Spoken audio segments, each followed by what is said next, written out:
For all verified facts, subscribe to our YouTube channel and click the bell icon to get the latest updates. Hello and welcome. This is one of the big questions that everyone in or outside of financial markets is asking. Why is the stock market going up while the rest of the economy seems to be heading in the other direction? Let me give you some context.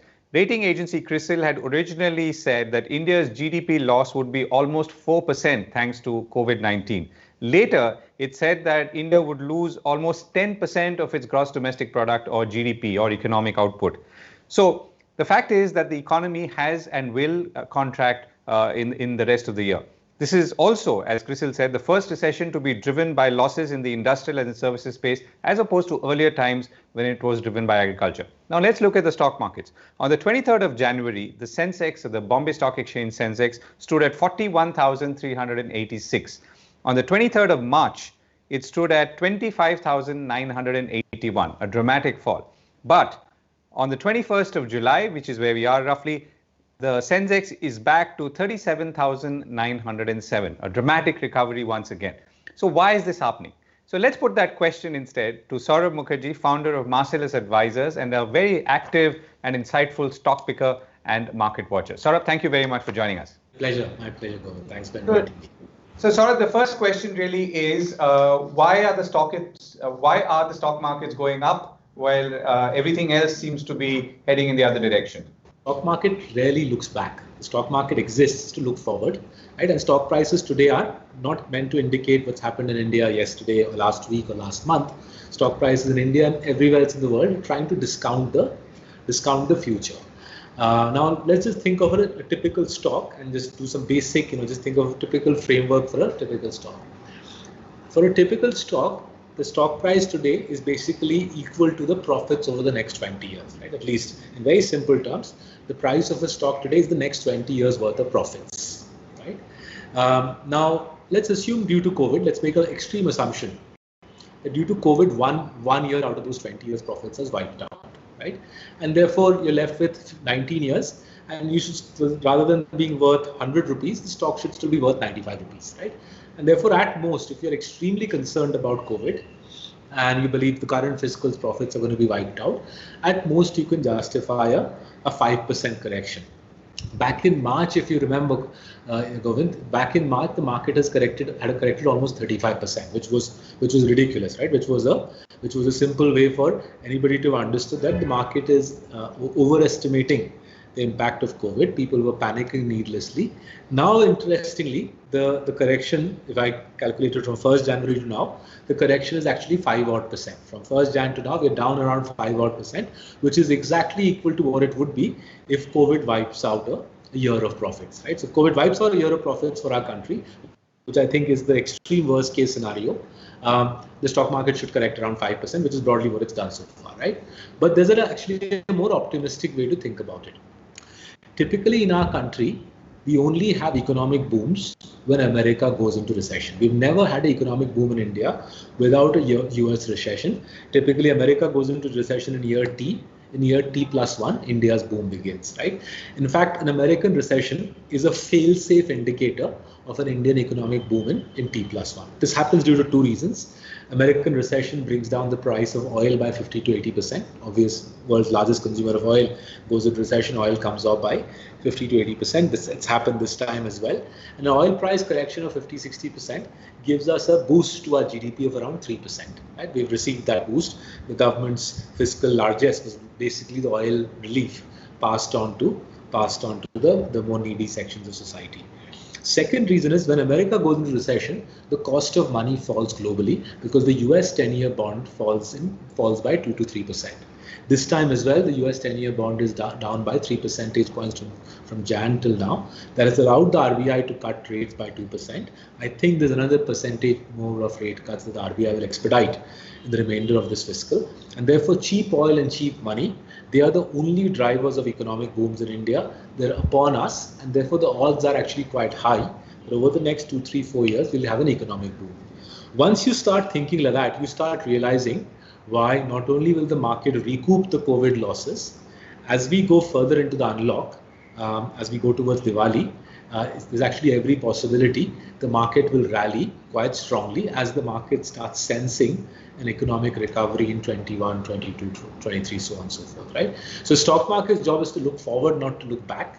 In that regard, COVID is actually a quite easy shock for the stock market to calibrate, which is why the swiftness of the recovery from the March lows. Right. So a stock market or a Sensex or a Nifty for that matter is made up of individual stocks. So does this mean that all these individual stocks are also likely to, or therefore likely to perform in the manner that you suggested, which means that in a worst case, they might lose 1 year of profit, which most likely they will not, because from what we can see, things are evening out. But actually they will do well or fight the trend, so to speak, and therefore justify the price that they are quoting at. So I think the question you raise actually goes to the heart of how the Indian economy has changed over the last 10 years. As the country gets network, better roads, cheaper broadband, low-cost flights across the country, GST, what's happening is local and regional players are being wiped out. National giants are eating up their market share. So whether it's in cooking oil or it's in footwear, whether it's in NBFCs or in adhesives, whether it's in undergarments or in pharmaceuticals, national giants are eating up the market share of regional players, local players. Many of these regional and local players obviously are unlisted.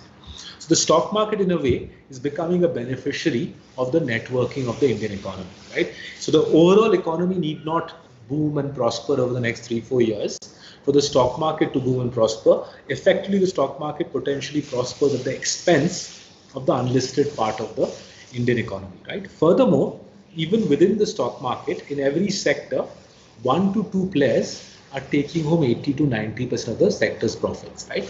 These 1 to 2 players tend to be more efficient, more profitable, they have greater financial resources. And for these players, COVID is turning out to be an unmitigated boom.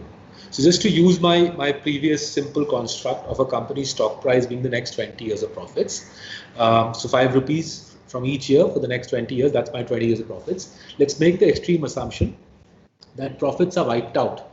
By this year's profits are wiped out. So rather than 100 rupees, we have 95.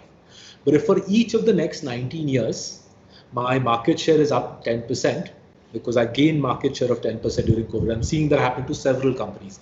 They're gaining at least 10% market share due to the weaker competitors falling apart due to COVID. Therefore, rather than earning 5 rupees for the next 19 years, I earn 5 rupees 50 paisa for the next 19 years. And therefore, the stock, rather than being worth 95, ends up being worth 110, 115, 120. And that, I think, is the most fascinating aspect of the COVID phenomenon. We saw this during demonetization as well. Weaker players died, stronger players gained market share, and hence, as you come out of these sorts of exigencies, these sorts of exigencies, the market cap of the stock market reallocates in favor of titanic companies who have enormous strength and who are able to use that strength to crush weaker players in the wake of difficult times like COVID. What's an example of this, Saurabh? So simplest example would be Asian Paints, right? So Asian Paints went into COVID with 55% market share. Asian Paints is a behemoth, right? $22 billion market cap company, listed in 1982. Stock has doubled almost every 3 years since 1982. The stock has doubled. During COVID, Asian Paint gave hundreds of crores of relief to its distributors, to its dealers, Asian Paints sells the product to 75,000 shops, 75,000 dealers. Obviously, through the lockdown, the shopkeepers had no revenue, no income. Asian Paints unilaterally gave these shopkeepers hundreds of crores of relief, money straight into their bank account. And obviously, as we come out of COVID through the unlock, guess whose sales have recovered the fastest? Asian Paints June sales are already back to what they were June last year, which means almost inevitably Asian Paints has gained around 10 percentage points of market share. So even this quarter to June, quarter ending June will be a washout for Asian Paints, but almost for every quarter for the next 20 years, their market share will be 10% higher. And they were able to do this because they went into COVID with enormous financial strength, with huge cash reserves, which they used to give relief to their distributors, to the painters who paint here at my house, and these people are now beholden to Asian Paints. As they return the favor, smaller competitors will lose business to Asian Paints. Right.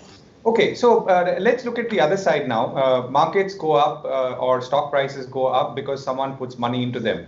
Now, arguably, people do not have so much money or have less money, or worse, they may not have the propensity to invest or put their surplus income into something like a stock market. At least that's how I would think about it traditionally.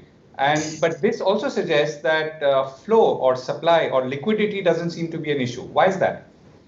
So I think, in fact, your question itself is the answer. So as you're rightly alluding to, COVID has scared the wits out of lots of middle class people, and they are now saving more than they were back in January. And you can see this in many different ways. You can see this in the number of demat accounts that are being opened. For some reason, I think the SEBI chief has been perplexed by that, but I think it's but natural. I'm scared. I'm at home. I want to invest, and I open demat accounts. Similarly, we are seeing life insurance companies get greater business because as people are scared, they're stashing away more in life insurance, right? So these monies are flowing into bank deposits. HDFC Bank's deposits are booming. HDFC Life's life insurance business is doing well.